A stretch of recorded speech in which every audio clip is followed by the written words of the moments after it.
Good morning, good afternoon or good evening, my students.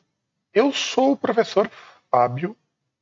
E bom, galera, hoje a gente vai dar continuidade à aula sobre Relative Clauses. Dessa vez, vocês vão conhecer alguns outros usos, algumas outras regrinhas dos Relative Clauses, que é o who, which e o that. Por quê? Porque outras regras, há outras coisas que a gente precisa entender como funciona os relative clauses. Então, bora para a aula de hoje e eu vou explicar algumas coisinhas para vocês. Bom, em primeiro lugar, vamos falar sobre o que é mais comum: that, which ou who. Por quê? O que acontece? Quando a gente fala dos pronomes relativos, tem um macetezinho que a gente utiliza que é, na dúvida, usa that. Isso resolve um quebra-galho bem eficiente. Porém, agora vamos para o Real English, alguma coisa próxima disso. Bom, o that, ele serve para os dois, tanto para pessoas quanto para coisas. Porém, ele é muito mais usado para coisas. Ele é muito pouco comum usado para pessoas. Então, o that e o which acabam sendo equivalentes aí. E o who é usado apenas para pessoas, e ele é muito comum. Então essa coisa, eu posso substituir o who por that? Isso é meio verdade. Poder você pode. Só não é muito comum e não é muito natural. Então o que eu particularmente aconselho? Guarda o who para pessoas e deixa o that para o resto. E o it de vez em quando que você quiser variar. Então vamos ver aqui alguns exemplos. The man who helped me is my best friend. Então o homem que me ajudou, ou quem me ajudou, é meu melhor amigo. É menos comum eu falar The man that helped me is my best friend. Isso não é muito comum. Então, no caso, dê preferência, sempre que for possível, a essa forma aqui, com o who. Se você usar o that, não vai estar errado. Só não é muito natural, não é muito frequente. Ok? Which is that? O que muda aqui? Quando eu utilizo para coisas que não sejam pessoas, o that ele é mais comum. Então, I like books that brings a good story. Então, eu gosto de livros que trazem uma boa história. É muito menos comum eu usar I like books which brings a good story. Ambos estão corretos. Porém, este daqui é muito mais comum usando that do que usando which. Diferente do que acontece aqui, que isso daqui é muito pouco provável que vocês vejam alguém usando. O native speaker é muito menos recorrente. E colocado isso, vamos então agora aos outros relative pronouns.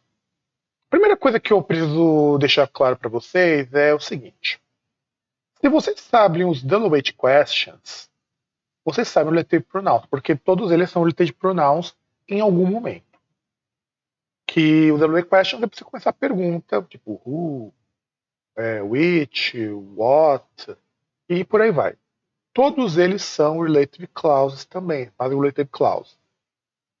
O que muda disso daí é que nem no português, nosso que, quem, como, quando, é igualzinho.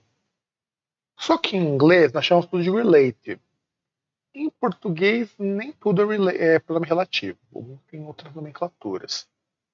E você também tem o que serve para você ligar duas frases, com conjunção muitas vezes. Não é o caso do inglês. Então, se você utilizar o whose, ele funciona no lugar do possessive. Então vamos ver aqui um exemplo. The dog is over there. Então o cachorro está ali fora. The dog's owner lives next door. O dono do cachorro mora next door. É uma expressão em inglês que a gente diz assim, mora aqui do lado, aqui perto, porque next door Se você traduzir literalmente, quer dizer porta próxima. E não é. Next door é uma expressão que diz o seguinte: mora pela vizinhança. Eu acho que isso é o mais fácil da gente entender o que essa expressão next door significa. Então, the dog is over there, the dog's owner lives next door. Então, mora aqui perto. Então, como que a gente junta usando o whose? The dog whose owner lives next door is over there. Vocês vão notar que não tem vírgula separando nesse caso aqui. No inglês, a gente tem uma coisa que é muito estranha para nós, falantes do português, que quando a gente aprende esses pronomes relativos, principalmente quando se trata das orações que elas têm um valor mais adjetivo, a gente normalmente aprende em português a colocar vírgulas. Em inglês não acontece isso. Em inglês é escrito tudo de uma vez, porque as regras de colocação de vírgula no inglês elas são um pouquinho esquisitinhas. Tanto que nem eles dominam muito bem essas regras. Não que a gente no português domine muito bem. Mas em inglês é mais difícil a gente prever essas regras. Então, normalmente não se usa. Quando você tem esses relative pronouns, você normalmente não utiliza. E tem um caso que a gente vai ver um pouco mais pra frente que você vai entender por que não se usa. Mas se você utilizar também, não vai estar muito errado. Só não é necessário. Em inglês é assim, se não é necessário, não use. Um outro exemplo para poder situar vocês. The man is a tennis coach. Então o homem ele é um treinador de tênis. His daughter won the tournament. Então sua filha venceu o campeonato.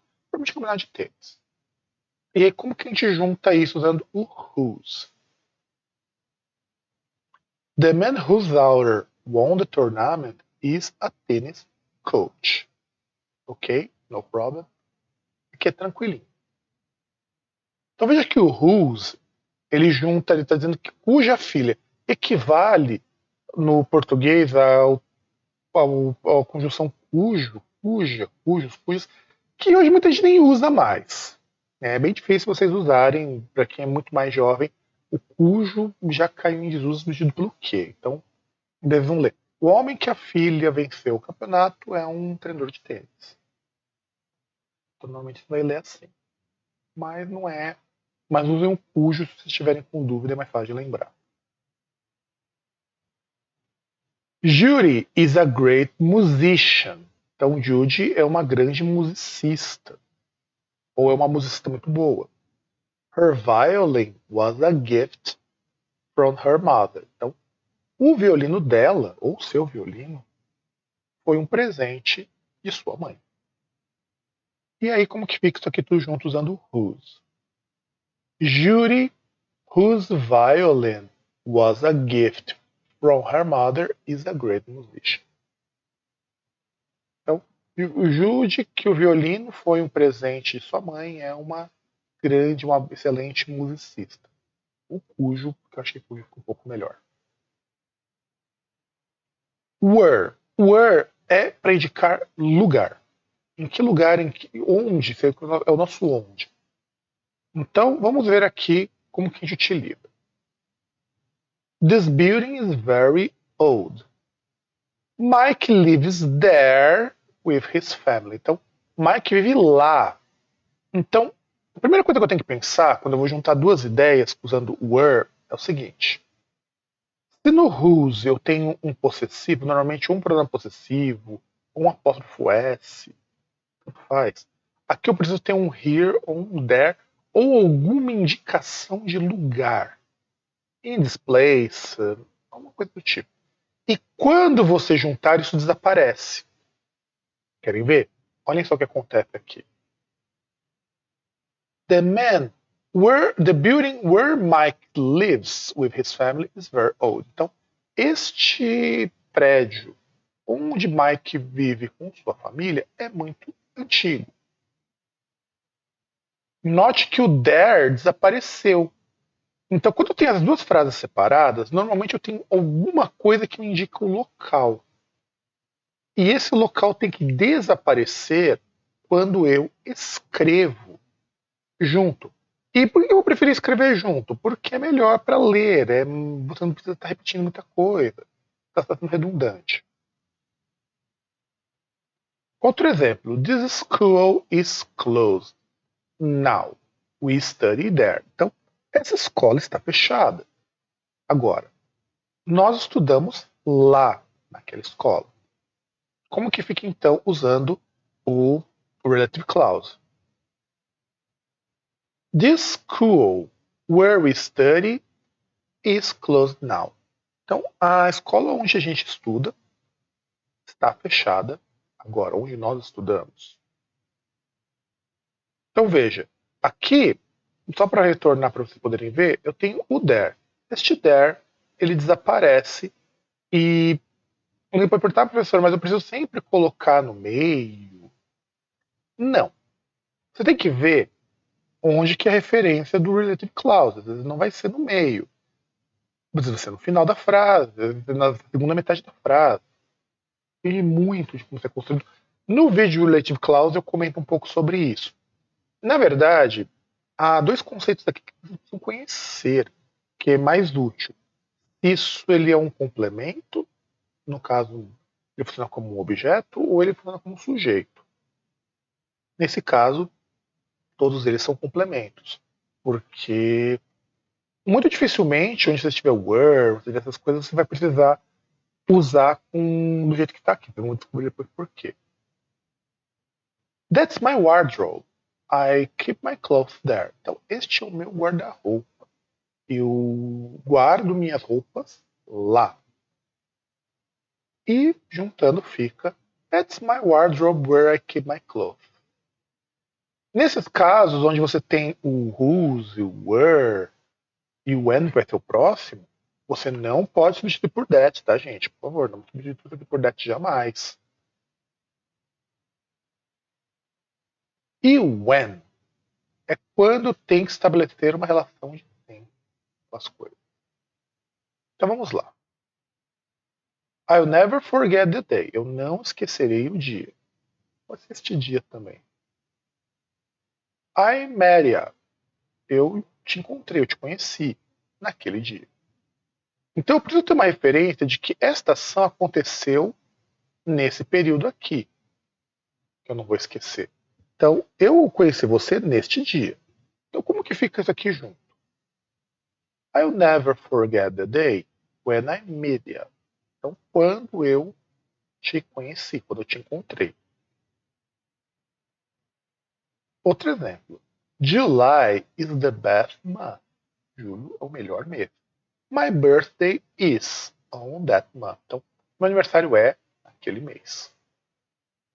E aí fica assim. July is the best month when my birthday is. Eu poderia simplesmente colocar July, vírgula, when my birthday is, vírgula, is the best month. Porque a referência do quando pode ser tanto July quanto best month. A referência aqui não faz diferença. Por isso que eu falei para vocês, nem sempre isso daqui precisa necessariamente aparecer no meio da frase. Aqui aparece no fim, mas poderia aparecer no meio, neste caso aqui. Agora vamos chegar talvez na regra mais, vamos dizer assim, vocês aprenderam sobre relative clauses, mas a gente não precisa usar relative clause o tempo todo. Na verdade é essa. O relative clause eu nem vou usar na maior parte das vezes, se parar para pensar.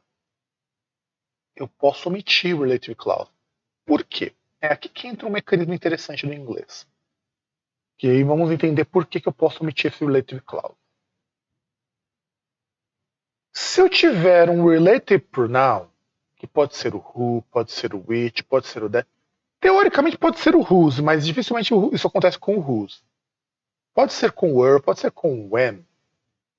Se ele aparecer numa frase, ele pode ser omitido desde que ele não seja o sujeito dessa frase, ou seja, ele não esteja junto com o verbo.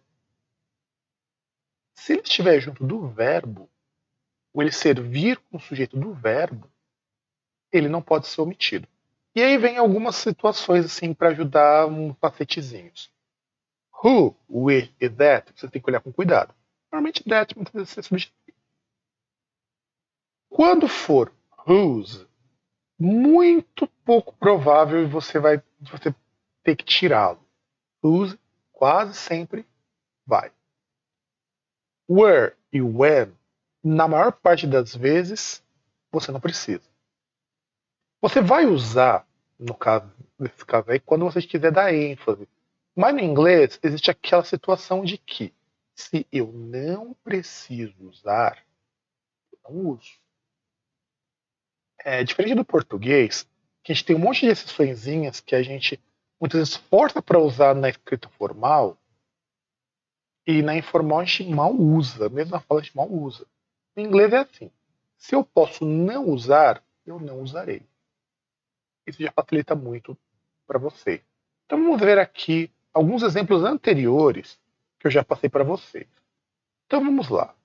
The movie that I saw last night isn't good.